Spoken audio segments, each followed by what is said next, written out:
दिखाना चाहते हैं कि विपक्ष के लोग इतने बेकार हैं, वो खुद साधु और संत हैं और सेवक हैं बहुत बड़े। ऐसा हकीकत में नहीं है। आप देखिएगा कुछ दिन पहले जिनको 2 दिन पहले नरेंद्र मोदी जी गाली देते थे, भ्रष्टाचारी है, 70,000 करोड़ का घोटाला किया, उसको डिप्टी सीएम बना दिया जाता है। 2 दिन बाद जो है ईडी सीबीआई जो है वो भेज दिया जाता है, छापे मारे जाते हैं, फिर उस नेताओं को भाजपा में ले लिया जाता है और भाजपा में आने के बाद जो है क्लीन चिट मिल जाता है एजेंसियों द्वारा। ये सिर्फ और सिर्फ स्क्रिप्टेड बात करते हैं। जो इनको प्रचार तंत्र जो इनका बीजेपी का देता है वही पढ़ते हैं, वही बोलते हैं। तानाशाही जिस प्रकार से देश में चल रही है, जिस प्रकार से अघोषित इमरजेंसी लागू कर दिया गया है और चुनाव में जो लोग सत्ता में बैठे हैं चाहते ही नहीं है कि विपक्ष जो है मैदान में रहे और इसके लिए अपनी एजेंसियों को जो है पूरी तरीके से पूरे देश में हर विपक्षी नेताओं के पीछे लगाया जा रहा है ताकि उनको साफ मैदान मिल जाए। लेकिन उनको ये एहसास नहीं है कि जनता जो है वो असली मालिक है और जनता जो है सब चीज़ देख रही है। मुद्दे की बात होनी चाहिए। मुद्दा है बेरोज़गारी है, महंगाई है, गरीबी है और हम लोग भी चाहते हैं कि प्रधानमंत्री अगर मुद्दे की बात करें, गरीबों की बात करें, किसानों की बात करें, नौजवानों की बात करें, क्या विकास किया है इस पे वो बात करें तो ज़्यादा बेहतर होगा, ना कि घिसी पिटी जो पुरानी बातें हैं वही रटे जा रहे हैं। जब से 2014 से लगातार अब तक उन्हीं चीज़ों को दोहराया जा रहा है। लगातार वो दिखाना चाहते हैं कि विपक्ष के लोग इतने बेकार हैं, वो खुद साधु और संत हैं और सेवक हैं बहुत बड़े। ऐसा हकीकत में नहीं है।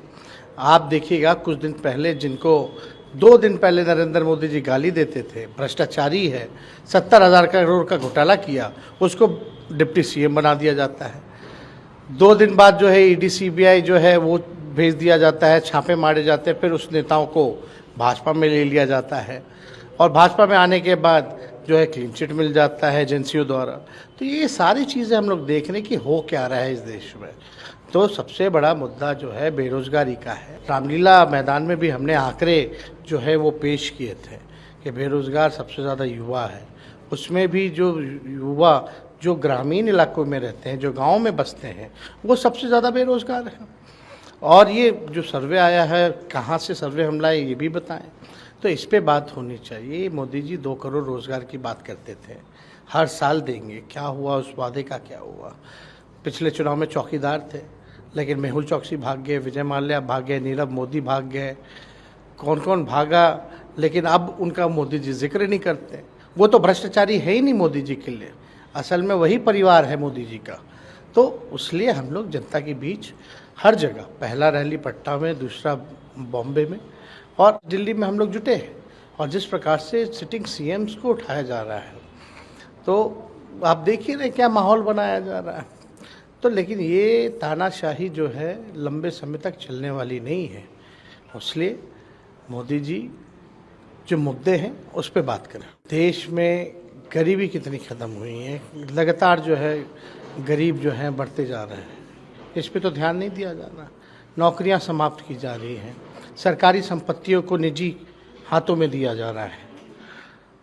आज चीन का बॉर्डर देख लीजिए, वो सुरक्षित नहीं है। चीन की सेना घुसे जा रही है लेकिन मोदी इस पे कुछ बात नहीं करते। महिला पहलवान के साथ नाइंसाफ़ी होती है, उन्हीं के पार्टी के लोग करते हैं, उस पर एक शब्द नहीं बोलते हैं। मणिपुर में महिलाओं के साथ कितना अत्याचार हुआ, 2 कौम जो है लड़ रही है लेकिन उस पर वहाँ जा कर के शांति की अपील नहीं कर सकते। क्या वो उनका ये परिवार नहीं है? तो ये सिर्फ और सिर्फ स्क्रिप्टेड बात करते हैं। जो इनको प्रचार तंत्र जो इनका बीजेपी का देता है वही पढ़ते हैं, वही बोलते हैं। बिहार में सब कुछ ठीक है क्योंकि बताया जाता है कि इंडिया अलायंस एक पटरी पर नहीं चल रही है। बिहार में सीट बंटवारों को लेकर कुछ वो तो गोदी मीडिया का काम है। जो मोदी जी बोलेंगे वो बोलेंगे। हमारे अलायंस का नाम इंडिया अलायंस है लेकिन मोदी जी बोलते हैं इंडिया नहीं, इंडिया अलायंस बोलते हैं। उसी को गोदी मीडिया इंडिया अलायंस बोलते हैं। अरे नाम तो बोल लो हमारा, हम इंडिया अलायंस है। इंडिया नाम लेने में शर्माना और डरना किस बात का?